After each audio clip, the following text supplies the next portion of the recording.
To adjust your dial. Ba-da-bum-bum-bum. It's your boy Big Vern. This is App Stupid, the fastest growing sports and entertainment show on these YouTube streets. You're welcome.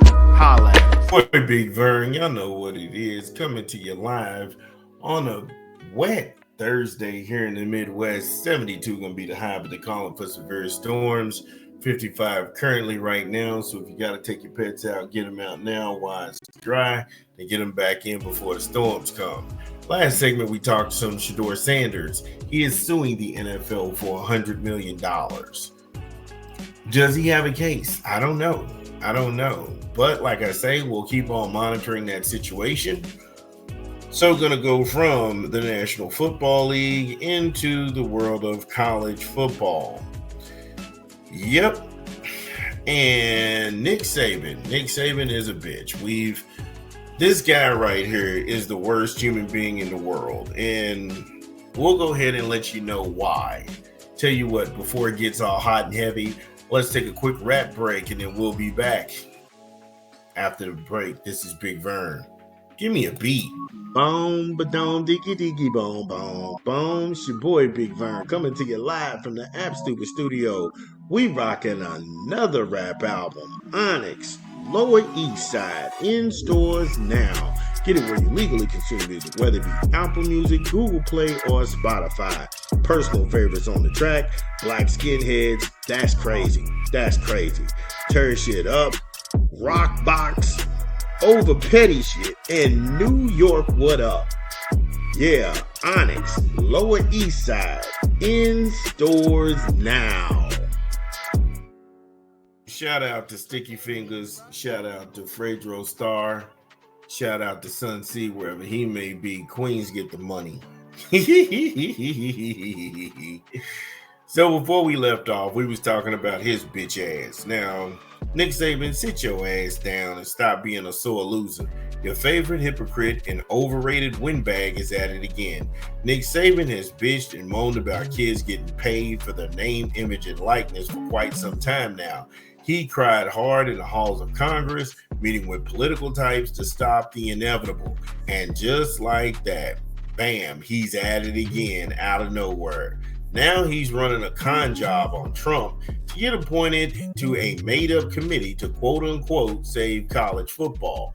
This is disgusting and disingenuous. This man is making over hundreds of $millions, and he made $150 million in his entire tenure at Alabama. He was the NCAA's highest paid coach. He's got a lucrative deal at ESPN, paying him for his appearance fees, or however they want to go ahead and sling that thing together. He got rich on the backs of kids and their hard work for years. The man owns 9 Mercedes dealerships and 1 Ferrari dealership as well. The fact that he was able to enrich himself exploiting young athletes and parlay that into legacy wealth, now he's out here trying to stop labor from getting what's rightfully theirs. Yeah, does this make any sense? This piece of filth right here is trying to go back to a system that overwhelmingly benefited him. We talked about it.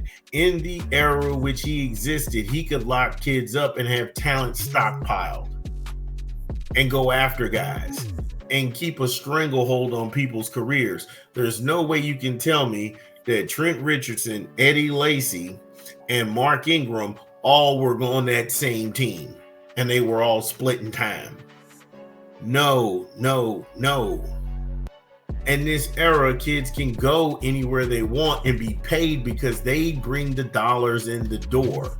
The collectives and these other outfits and these NILs, they are paying these kids to actually produce. And no more can you hide behind the sham and the scam of student athlete when none of these guys are going to class. Because we bring up all the time Nick Saban and all of this money that he was able to go ahead and hoard for himself, but nobody talks about the graduation rates at Alabama because you would actually laugh in his face. So we see what he's up to.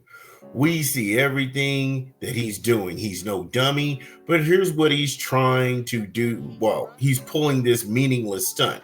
House versus the NCAA ruling will be handed down on July the 1st. He's trying to gum up the works and push the reset button because the attorney at law firm Hagen and Berman see right through this little stunt. And they issued a statement. Just what did they have to say? We'll go ahead and get into it when we come back from a quick 20 from a rap album. It's your boy Big Vern. Give me a beat. It's your boy Big Vern coming to you live from the App Stupid Studios. We got another rap album. I know it's like Christmas around here. Amir Ali, High Street, in stores now. Get it where you legally consume music, whether it be Apple Music, Google Play, or Spotify. My personal favorites on the track is Welcome to High Street, 5179, Rookie LeBron, Champions with Lids. That is dope. That Champion song is crazy. Virginia is for lovers. Please don't feed the wolves. That's deep. That's deep. This dude is from West Philly, and he got bars on cotton. I'm like, what? Oh my goodness, that time I got robbed. Now, Greyhound Crown Gold Records, who did that beat? Who did that beat? I need to know homie's name who did that beat, because the beat flip is ridiculous.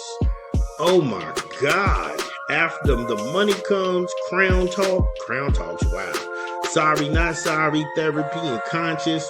Look, Amir Ali is playing no games. High Street, in stores now.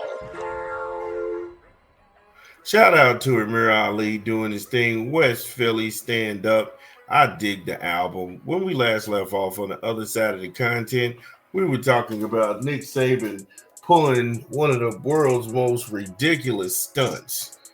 And he's trying to gum up the works because House v. NCAA is coming down July the 1st, like we stated. Now, the law firm of Hagen and Berman, they had a statement to issue. They said while he was coach at Alabama, Saban opposed the NIL payments to athletes, pushing to add restrictions and red tape through national legislation to add some sort of control. During his time scrutinizing the athlete's pay structure, he made tens of millions of dollars and was previously the highest paid coach in college football. Right. The folks that hate the government so much cry to that same government when shit don't go their way. Steve Berman went on to say Coach Saban and Trump's 11th hour of executive orders and other meddling are just more unneeded self-involvement. College athletes are spearheading historic changes and benefiting massively from NIL deals. They don't need this unmettered interference from a coach only seeking to protect a system that made him tens of millions of dollars. Exactly. He's not in this for saving college football, the virtue. No. He pulled this with Ted Cruz. It went nowhere. Now he's sitting here on the committee with other millionaires. The Texas Tech mega donor who went out and bought those guys an offensive line for their football team. Now they're out there like, oh, we got to save college football. These people are writing op-eds in highly conservative media. And I can't understand why. This man sleeps on a bed of money. And he's just really the thing that's burning Nick Saban up, and I'm just going to go ahead and put it out there. He's appalled by all of these young black men making the same money he was, and that bothers him. We got real world issues going on in this country.